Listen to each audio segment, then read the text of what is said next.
What's going on, people? It's Emmanuel. And I'm Gary. New week, more blessings, more life. Most definitely. It is NBA opening week. But right about now, we're about to get into some trending topics for the day. So some dicey ones. Can't wait to get into them. Keep it locked in. Let's talk about Draymond Green's recent interview with GQ magazine. Did you get a chance to get into it yet? I heard a little bit about it. It's pretty dicey, so we're going to dissect this thing piece by piece. So let's dive right into it. So in the beginning of the interview, he was talking about the Cleveland Cavaliers and their win over them last season. So basically, he said they didn't stand an effing chance. It pissed them off that they didn't sweep them. So my thoughts is he spoiled? Or is he just, being Draymond Green? Well, as is Draymond being Draymond. Draymond is a super competitor, of course, and they swept through the Western Conference. They were hoping to go 16-0, the perfect season. Okay. So LeBron and the Cavaliers kind of ruined that for them. So, I'm good. They wanted the sweep because they lost the championships when they went 73-9 with right. 73-9. So, them going perfect in the playoffs would have kind of made up for it. Okay. So, but, as Draymond being Draymond. Houston Rockets GM also had a few jabs to throw at the Golden State Warriors himself. Basically, he said they're not unbeatable. They have a few moves up their sleeve. I'm guessing that's about CP3 coming over to the Houston Rockets. So, Draymond Green basically reacted and said, these teams have no effing clue. They need to rethink their whole strategy. Basically saying that the Golden State Warriors are the dynasty and they're here to stay. So what's your reaction to all of that? Well, Draymond, tell them how you really feel. Draymond is never one to hold his tongue, so, I expect nothing less from him. But the Rockets GM, they have no chance. The Rockets have no chance. But, as a GM, he's supposed to, rally his troops, keep the morale high, have them thinking, they have a chance, but realistically, they don't have a chance. The Warriors are just too good. They're too good. They're too good, too deep. Is Draymond just being spoiled? Because KD came over, now he's just like beating his chest like he's like the man. See, that's the thing. Draymond, he's being Draymond. He's talking a lot, but of course, these teams don't have a chance against the Warriors as it stands today. They went out and got the second best player in the league. Draymond put in that call in the parking lot. I think he did. I think every single Golden State Warriors team member said something. He put in that call after the 2016 NBA Finals. He said he got KD to come through. KD is the second best player in the league. Throw in Stephen Curry, a top 5 player.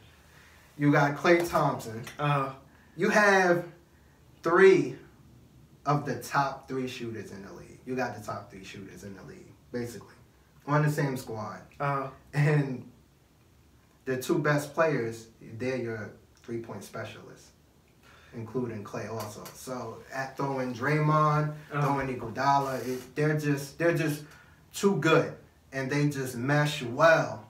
When KD joined the Warriors, you knew almost instantly that he was gonna fit right in, and they were gonna gel eventually. And it's just a well-oiled machine. It's the perfect storm. So these teams don't have with that being said, but Draymond, you need to stop. Stop Draymond, because y'all just does too he need good. to shut Nobody up? have a chance. Y'all too good. So Draymond should just shut up. I mean, basically. You can't brag too much. You can't brag too much. He shouldn't be bragging at all. Teams don't have a chance against him. Y'all went out and got the second best player. So you gotta just win silently. Right. You gotta win silently. Right. He also reacted talking about teams trying to build a super team. He said basically it's so funny sitting back and watching this SHIT. Bleep. So what you think? You think it's just everyone just playing catch up? And no one's in the race? They're at the top of the mountain. They're looking down. He's looking down at everyone else. But again, it's to be expected. Their team is just too good. They have usually the one weakness. They say you're going to struggle from 3 at some point, sometimes in the playoffs. Mm. And their best 3 players are 3-point specialists. So even with the 3-point shot, you know, they're not going to have that weakness that teams usually have most of the time. So it's just going to be tough to beat these guys. It's going to be tough. I don't know. I don't see it. So you don't see no team in the Western Conference going in a strong 7-game series with these guys? Not even making it tough. Well, so you think they're just going to go through, dominate again, sweep all these guys? The Spurs gave them a good run in Game 1. It looked like that was going to be a close series, or the Spurs might actually pull it out. They were up by 20 before Kawhi went down, I think. Or it was a lot. So, but from that dirty play. Yeah. Zaza. Yeah, that's just what Zaza does.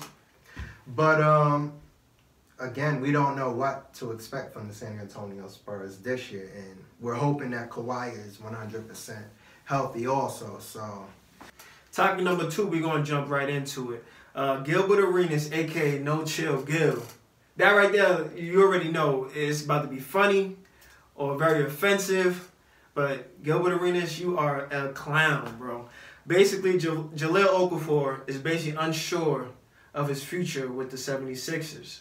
So Gilbert Arenas goes on Instagram and says, the signing of Joel Embiid's max deal, basically your ass was like Michelle from Destiny's Child. You're the weakest link. So how you feel about Gilbert Arenas' reaction? Gilbert is a fool. They need to take his phone, his laptop, his computer. he's just a fool. Gilbert Arenas is a fool. No chill.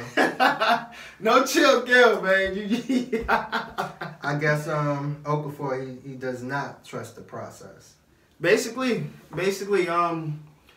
honestly, 76ers did give him the opportunity. I just think he was hurt. I believe in his first year or something like that. And I think he's just stuck in between the times, honestly. Jahlil Okafor, he's basically like your traditional big man. He's a solid. He's a good player. And Embiid is like, the new school big man. He's a monster. Someone who could like step out 15 feet, hit the jump shot or hit a 3-point shot, make the defense come out towards him on the 3-point line, come to the perimeter, defend. So that's where the NBA is going. He's too nice. He's a charismatic figure. People are going to gravitate towards him. So, he's going to be the franchise. Could there be a possibility of like a Tim Duncan, David Robinson situation? Or you just think that he's just done as a 76er? That's something they'll have to, the coaching staff will have to work out. But maybe. I can't really. The 76ers they have something special. They have something special with those young guys over there. That's a team that you definitely need to watch out for. And that's a good problem to have, When you have young talent, you don't know what to do with them, send them over to the Dallas Mavericks. Topic number 3, we're going to jump right into LeBron James cover on GQ magazine. Man, the internet went nuts. The reactions are crazy. Well, you jumped in. Look at it again. I mean, it's a cool cover. It's a cool cover. I don't see a problem with it. They're looking at the world's 50 greatest living athletes, and LeBron is a super athlete. I mean, I got a problem with him all that makeup on though. See that? He got a little bit of highlight on his cheeks. You know what I mean? Look at that, his mustache. But I can say though, LeBron, your hairline is back, bro. Definitely back. It's looking on point there. It's looking real on point there. Definitely, man. This is definitely a cover for a king. But all jokes aside, LeBron James, man, thank you for the past 15 seasons, man. You've been a real inspiration for a lot of kids.